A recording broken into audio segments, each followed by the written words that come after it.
que eu vou tentar falar hoje um pouco é sobre a geometria das bolhas de sabão. Eu acho que a maioria das pessoas que já brincaram um pouco com isso, né? Por exemplo, já nos anos 1832, esse pintor, o Manet, de Paris, ele já desenhava nos seus quadros, né, já pintava sobre esse fenômeno engraçado das bolhas de sabão. Acho que vocês já fizeram isso em casa, quando eram menores, já estão bem grandinhos já, né? Acho que não estão mais brincando com isso, né? Ah, isso não deu. Peraí.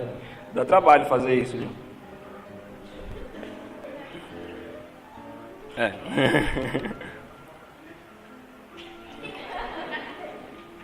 É difícil. É.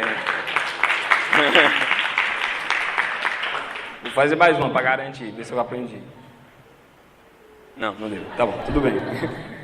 Então esse fenômeno é engraçado, né? Porque você pegou aqui uma coisinha. Por que que... A primeira pergunta que aparece é por que que é uma esferazinha, né? Por que que é uma bolinha, né? Uma bolha, né? Por que que não é um cubo? Ou por que que não é um toro, uma rosquinha, né? É estranho, né? Não deu. Mais um. Vamos ver se não vai formar uma rosquinha agora.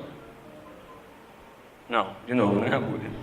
Então essa é a primeira pergunta. E já nesses anos aqui, ó, Chardin também é um pintor francês, em 1699, ele pintou esse quadro, novamente observando o fato da bolha. Isso era meio, como a gente diz aqui no Ceará, de encabular, né?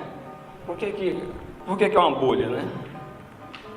Bem, então a gente tem duas perguntas aqui que a gente vai tentar meio que dar uma ideia intuitiva de como como resolve essas duas perguntas, né? Como é que dá uma resposta para essas duas perguntas. A primeira é por se precisa adicionar precisa adicionar sabão para obter as bolhas. Aqui tem sabão, tá, pessoal? Coloquei sabão, tá? E a segunda é porque as bolhas de sabão são esféricas, que é a segunda pergunta natural, né? Tá? Então, pode abrir o vídeo. Bem, esse vídeo ele foi feito numa estação espacial, tá? A gravidade é muito próxima de zero, tá? A microgravidade. Aí o vídeo. Ele está colocando uma haste dessa daqui num saquinho com água. Isso é só água, não tem sabão, tá? Então olha o que vai acontecer nessa situação, tá? Sem gravidade, no espaço. Isso é só água, não tem sabão. Viu? Formou a película também. E olha aí o que acontece. A nossa película estourou rápido, né? Essa daí não está estourando. Então não precisava do sabão, né? Bem, qual a explicação para isso, né? Bem, é o seguinte. Observe que as películas são de águas, elas são finas, mas são bem fortes. Você vê que ele balançou bastante, ela não estourou. Bem, numa película de sabão, você tem uma força chamada tensão superficial, uma força de atração entre as moléculas, tá? E o que acontece é o seguinte, quando você não tem gravidade, essa tensão superficial, ela vence a gravidade. Ou seja, a gravidade não consegue vencer a tensão superficial e você não deforma, você não consegue estourar a bolha de água, tá? Certo? Agora a gente fala um pouco falando de tensão superficial, o que é isso, né? Essa força que a água tem de não estourar sem gravidade, né? Eu vou dar um exemplo no outro vídeo, tá?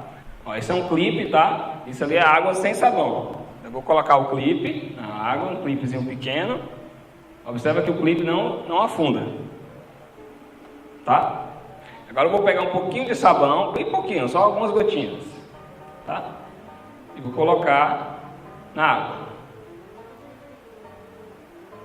O clipe imediatamente afundou. Isso porque antes as moléculas de água estavam juntinhas, tá? Então ele criava uma força, uma tensão superficial que não deixava o clipe cair, né? Não deixava o clipe afundar. Mas quando eu joguei o sabão, as moléculas do sabão se misturaram com as moléculas de água. Então as moléculas de sabão perderam um pouco de força, as moléculas de água perderam um pouco de força. E aí não conseguiu segurar. Ok? Isso que explica é um fenômeno chamado skin water, né? Que é a pele de água que não deixa o clipe afundar. Acho que alguma vez não sei se alguém já viu isso, né? Mas vocês poderiam acontecer de ver mosquitos, né? Insetos muito pequenos caminhando sobre a água. É por causa disso, tá? Ok. Então, aquilo explica mais, dá uma ideia intuitiva dessa força da tensão superficial, tá? Então, a película de sabão, a energia de fluxo sabão está diretamente relacionada à área, tá? Quando eu faço isso daqui, ó, quando eu pego essa película aqui de sabão, ainda não estou falando da bolha, né? Estou pensando na película primeiro.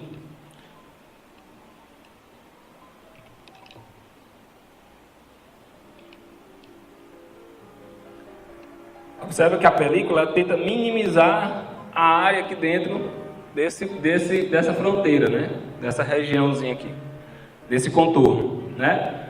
Poderia acontecer o seguinte, por que nesse contorno, né? Aqui, por exemplo, eu não tenho um pedaço de uma bolha, né? Na verdade, eu tenho tipo um plano, né? Então, porque eu estou tentando, a natureza tenta minimizar a área, minimizar energia. Então, fixe isso por um momento, né? A natureza quer minimizar a energia, então ela quer minimizar a área, ok? Então, a película de sabão é a superfície de menor área com esse contorno que eu mostrei aqui, tá? Vamos tentar falar um pouco mais disso. Então, vamos ver o vídeo 3. Eu vou tentar mostrar exatamente que a natureza sempre tenta minimizar a área, sempre minimizar energia, tá? Olha lá. Se você observar, eu tinha uma arte aqui, vou repetir esse vídeo, tá? Depois. Observa que eu tenho uma película de sabão nessa região e tem uma película de sabão nessa região interna aqui dessa cordinha. Quando eu furar, formou uma circunferência. Ela fez isso por quê? Porque ela quer minimizar a energia na película, onde tem película ainda, né? E para minimizar essa área aqui, ela teve que maximizar essa daqui. Então, a maior área para essa figura aqui tem que ser uma circunferência, né? Então, quando eu maximizar essa área, eu minimizo essa área aqui. Então, a natureza quer minimizar a energia, quer gastar menos energia possível, né? Então, quando eu furei, acontece exatamente isso. Olha novamente, quando a gente fura,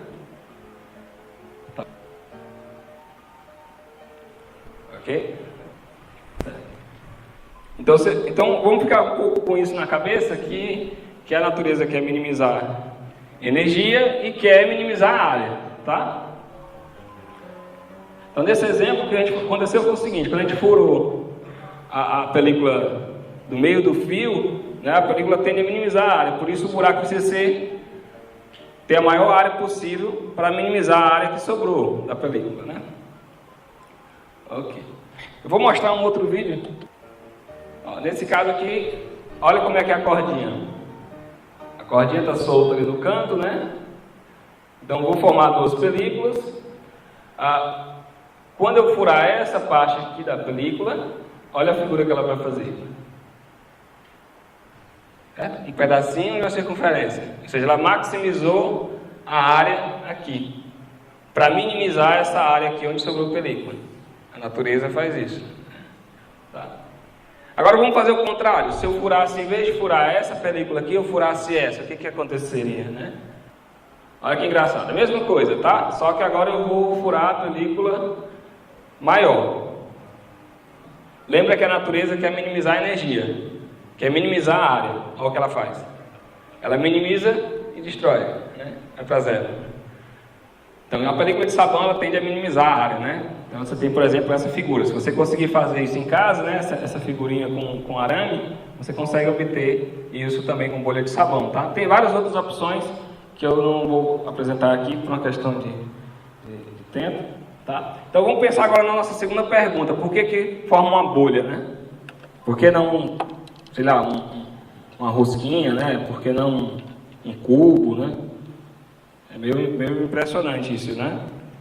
A diferença aqui é porque você tem agora duas forças. Lembra, na película só tinha uma força, né? Tem a primeira, que é a tensão superficial, que é aquela que eu expliquei, que fez o exemplo do clipe, né? E tem uma pressão dentro da bolha, que tenta maximizar a área dela, tá? Então você tem duas forças agora atuando para gerar essa bolha, tá? Por isso que ela fica redondinha assim, tá? Na verdade, um matemático nos anos em 1884, Schwarz, conseguiu provar que, na verdade, se você fixar o volume, a esfera, né, essa bolha, ela minimiza a área. Isso para o ar preso dentro dela, tá? Se o ar não estiver preso, a gente vai ver outros exemplos daqui a pouco. Mas ele conseguiu provar isso matematicamente, tá? Agora vamos pensar se a gente tivesse duas bolinhas. Desse jeito aí, né? Pode acontecer, né? Você pega uma coisinha dessa de sabão, você balança um pouco, né? Aí você vai ver uma bolinha triscando na outra, vai nada. Então o que acontece, por exemplo, nesse caso? O que vocês acham? Vocês acham que entre essas duas bolhas, essa foto foi eu que tirei lá em casa, tá? Essa é minha. Vocês acham que aqui tem um plano, tem uma coisa assim planar? Vocês acham que essa bolinha, ela está dentro dessa daqui, deformando essa pequena, ou essa pequena está deformando essa maior? O que vocês acham? A resposta é essa daqui. Olha o que acontece. Eu tive que pegar mudar um pouco o ponto de vista para enxergar o que realmente acontece. A pequena deforma o maior. Por que isso acontece? O que vocês acham? Já pegaram, no Piauí a gente chama balão, não sei se aqui no Ceará chama bexiga, acho que chama balão também, né? Já pegaram o balão para encher, né? Com ar? Quando você começa, você tem que botar mais força, você precisa de mais pressão. Mas quando no final, quando está bem pertinho de estourar, você já está um pouco ar, né? Você não precisa nem se esforçar muito. Então, a bolha menor tem mais pressão do que a maior.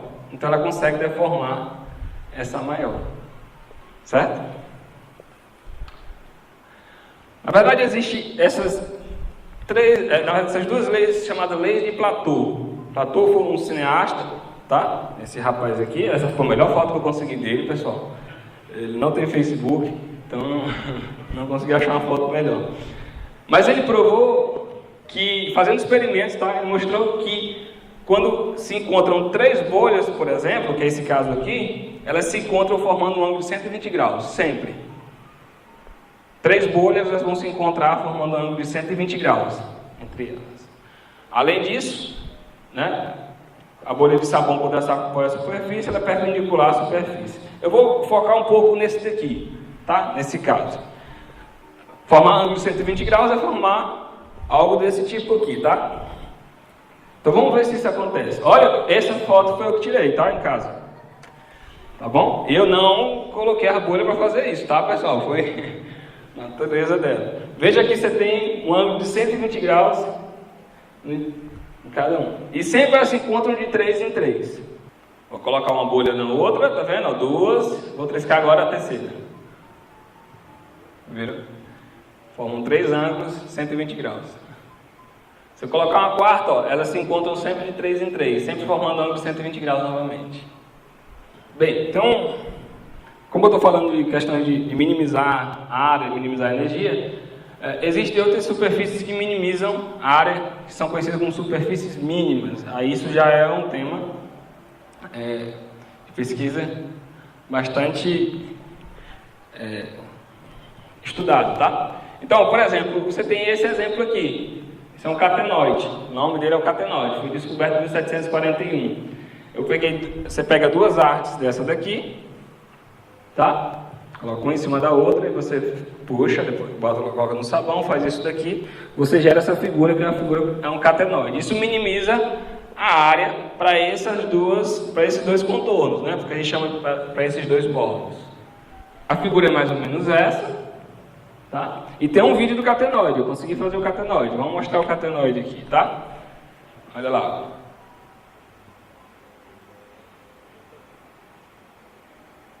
Conseguem ver o catenoide ali?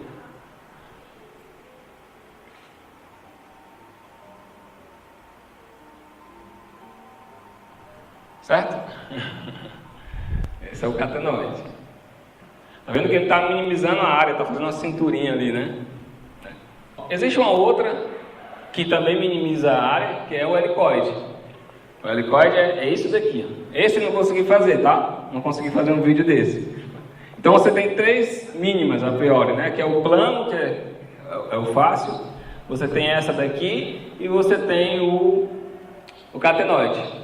A esfera, por mais que a gente está falando de minimizar a área, ela não é mínima em um certo sentido, que eu não vou falar aqui no sentido técnico, tá?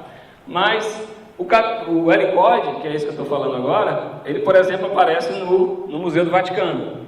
Eles usaram para fazer a escada do Museu do Vaticano. Isso é um helicoide, tá? Até os anos 80, 1980, acreditava-se que as únicas mínimas eram o helicoide, o catenoide e o plano, que minimizavam a área. E aí, nos anos 80, Costa, que é um matemático brasileiro, ele conseguiu obter mais uma superfície mínima, tá? Na verdade, ele conseguiu através de equações, e isso aqui foi feito com computação gráfica. Isso mostrou um pouco o quanto que a computação gráfica poderia ajudar a resolver alguns problemas de geometria, ou pelo menos ajudar a interpretar alguns problemas de geometria, tá? Então, tem uma contribuição significativa aqui de um brasileiro nessa teoria, muito significativa. As superfícies mínimas também aparecem, por exemplo, na arquitetura.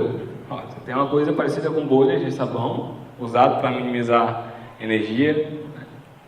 Você tem aqui no Estádio Olímpico de Munique, também foi usado a teoria de superfícies mínimas para obter esse resultado.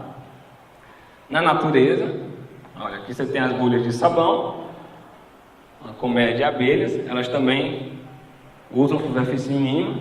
Talvez fizeram um curso de geometria, não sei, mas elas usam também. A natureza novamente, tá? Inclusive com o alvéolo pulmonar, que faz o mesmo papel das bolhas de sabão, em certo sentido, tá? Mas existia um problema proposto no 1760, que era conhecido como problema de Plateau. Eu quero exatamente mostrar que essas figuras, essas coisinhas que são geradas por um certo contorno, tem que ser uma superfície mínima, tá? Esse problema só foi resolvido nos anos 30 por dois matemáticos de forma independente, e por Douglas e Hadot. Douglas, em particular, conseguiu resolver outros problemas também e ganhou a medalha Fields, que é o maior prêmio em matemática, tá? É equivalente ao prêmio Nobel, com a diferença que o Nobel é todos os anos e a medalha Fields é de 4 em 4 anos. Uma das pessoas que contribuíram bastante para a teoria de superfície mínima no Brasil, é importante falar, é o professor Manfredo do Carmo, que foi uma das pessoas que os precursores da geometria no Brasil, tá? E esse é o time de geometria da UFC, que estuda superfícies mínimas e, na verdade, suas generalizações, em certo sentido, para subvariedade mínima, teoria da relatividade, física matemática e tantas outras coisas. Obrigado, e não vão fazer isso em casa, tá? Isso é perigoso, né?